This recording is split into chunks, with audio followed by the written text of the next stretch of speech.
Hello, I'm Dr. Ron Kennedy Bailey, currently chairman of the Department of Psychiatry at LSU School of Medicine in New Orleans and assistant dean for diversity and community engagement. Welcome to the Alpha Phi Alpha Surgeon General's Initiative. I'm very thankful to our General President, Lonzer, for developing this idea. I think a wonderful idea to really work on addressing healthcare issues within our fraternity of men. Also, I'm thankful to our Surgeon General, Brother Jeff Sterling, for choosing me as the lead for the Mental Health Task Force. And most importantly, I'm very appreciative of all of the 12 members of our task force and the work that they've done. We have good talent in mental health within the fraternity. My discussion today will address the topic of domestic violence, increasingly called intimate partner violence. But before we get started, I'll just share that our conversation today really is for informational purposes only. Alpha Phi Alpha, the Surgeon General Initiative, this webinar and Sphinx TV all recognize that this is an educational program. These comments are really not intended to be specific for individual or to replace your doctor or your therapeutic relationship with your physician, but to be general and to focus, I think, in many regards on overall education for yourself and your community. This does not intend to constitute the practice of medicine. We won't replace any endorsements or recommendations or specific tests or products that one may receive in a different setting. That being said, let's talk about domestic violence. I'll begin with the National Domestic Violence Hotline. That number is 1-800-799-7233, or the acronym SAFE, S-A-F-E. Again, 1-800-799-7233. Or one can text START, all capitals, S-T-A-R-T, to 88788. Again, one can text START, S-T-A-R-T, to 88788.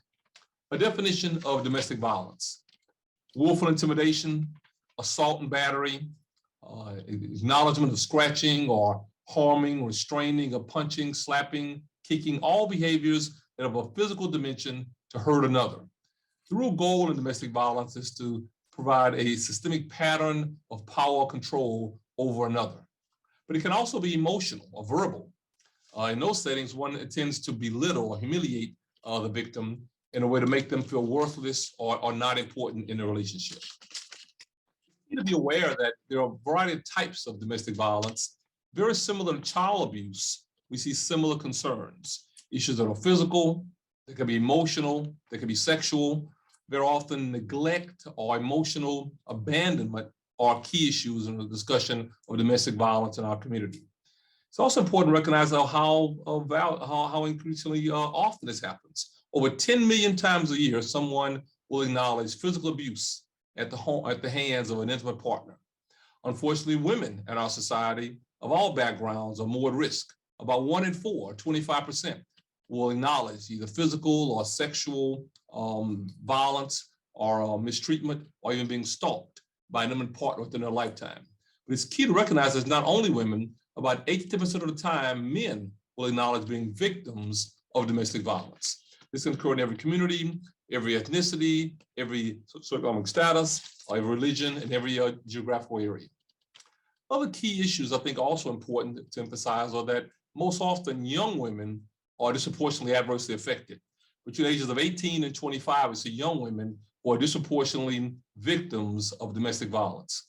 And it's not always physical or even verbal. At times it could be disease-oriented, development of STDs or sexually transmitted diseases, psychiatric diagnoses like major depressive disorder or generalized anxiety disorder. Issues are leading to injury, financial strain, including all the way up to death, can be the unfortunate result of a domestic violence-laden relationship. Again, I'll end the way I started.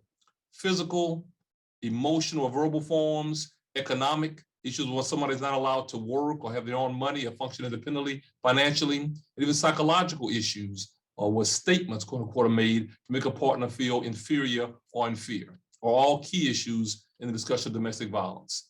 And our fraternity, we want our members to be informed and educated. We want persons to make sure that you can protect yourself and others in your family and in your community from the scourge of domestic violence. I'd also add that I was 113th president of the National Medical Association, a national organization of physicians that are also very similar to Alpha Phi Alpha.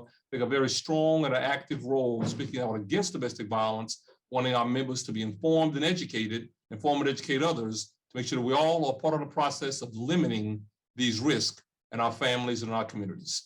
Thank you very much. Ron Kennedy Bailey from LSU School of Medicine in New Orleans. Thank you and have a good day.